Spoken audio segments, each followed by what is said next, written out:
Okay, this is one of the most important lessons because forms are the way that uh, people who are using a website can give information back to the people who design a website. So you've been using forums throughout this session. You've been submitting information. When you registered for the class, you entered a name and an email account.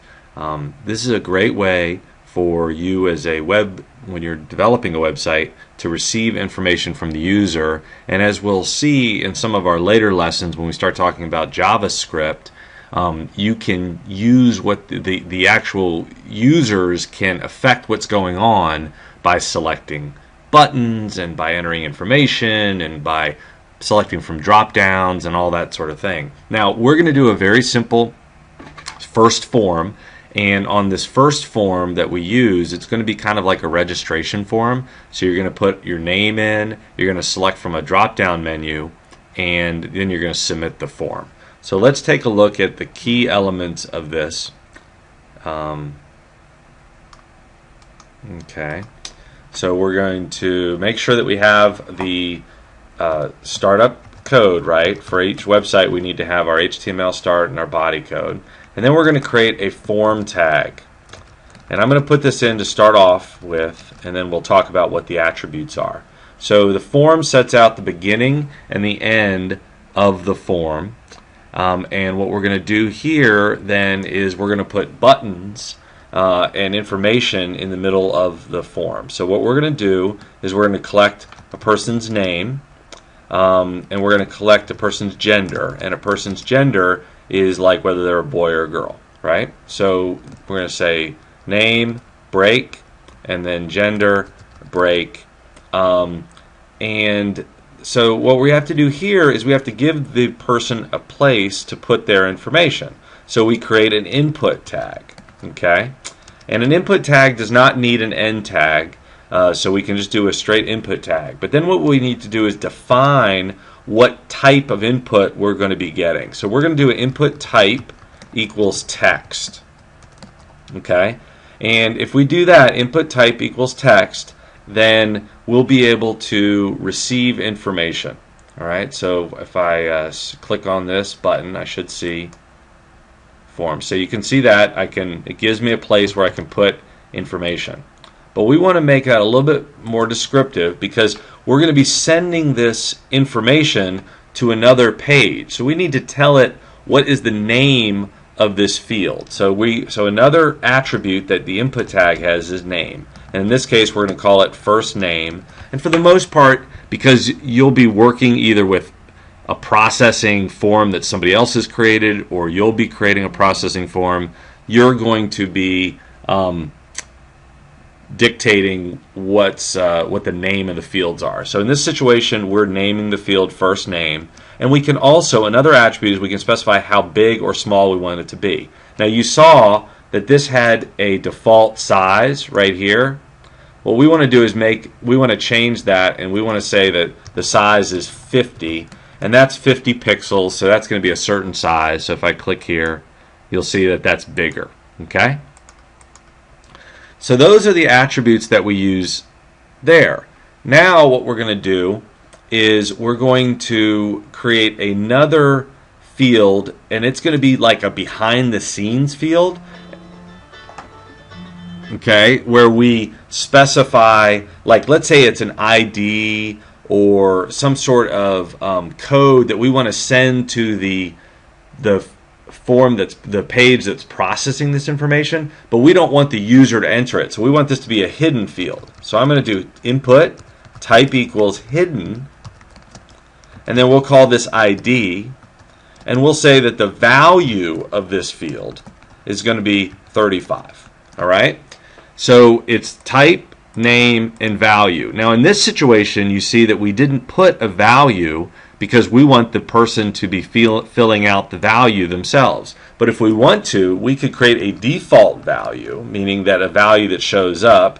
And sometimes you see this, people put like codes like put your name here. So you can do a default value, and then when the person comes in, they replace it with their own name. O'Leary. Okay. In this situation, you can either choose to do that or not to do that. That'll be your call on the form. And then, so we have the ability to pass a hidden value. We have the ability to pass a value that the user puts in, and we can specify how big the field is. And then there are lots of ways to receive information. Right here, this is just a one-line field that a person would put their name in, but we can also do something like this. You can do what's called a drop-down menu. And the way that you do this is you identify that you want to do a select, an end select, okay? And that means that you're going to give the user the ability to select from a list of values. But remember, we have to tell it the name, so we're going to do name equals gender. All right, so right now, let's see what happens if I click Show Web Page right now. Great, so I have put my name here, and I have a drop-down menu. Well, what's the problem with this drop-down menu? Nothing's in it. So what we want to do is give it some choices. And the way we do that is we give it option value equals and then end option. So I'm going to give it two choices. So what are the two choices? Boy and girl, right? So if I click Save and Show Web Page, I'm giving the user the option to enter in their name, I'm passing along a hidden value, and then I'm letting them choose from a drop-down menu.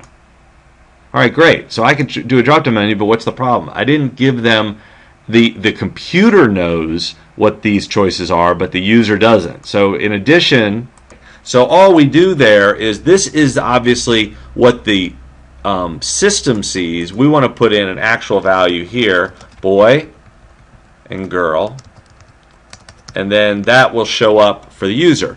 Now what you can do is you can tell the user, or you can tell the computer, which one of these options you want to default to select. So I'll let you choose. If you're a boy, then I want you to do selected, type in selected here, and that lets the system know that you want the boy selected. If you're a girl, then I want you to come in here and do girl selected. Okay, and I'll put girl selected here. Even though I'm a boy, I'll put girl selected here so it will show up and you'll be able to tell. Okay, so you see here, I have my two choices, but the girl one is selected. Okay, the last thing that I want to show you, and this is very, very important, or second to last thing I want to show you, is you have to give the user some instructions about what to do, right? So I need to create a third input, and that's what's called a submit button. Type equals submit. And this lets the system know that that you're going to have a button, and if they click it, it's going to submit the contents of this form. So input type submit, and then value can be whatever you want. It can be go, it can be submit, it can be submit this form, it can be whatever you want. So I'm going to put go, and then let's just see that, and then I'm going to show you one last thing before we submit our results. Okay, so you can see here that now I have this go button. Now the key thing here, and this is what you finish with, is, well, what do I want it to do when I press go? And that's where you need to give the form a couple of incidents. One is its method, and forms can either post information or get information, and in this case we're going to post information.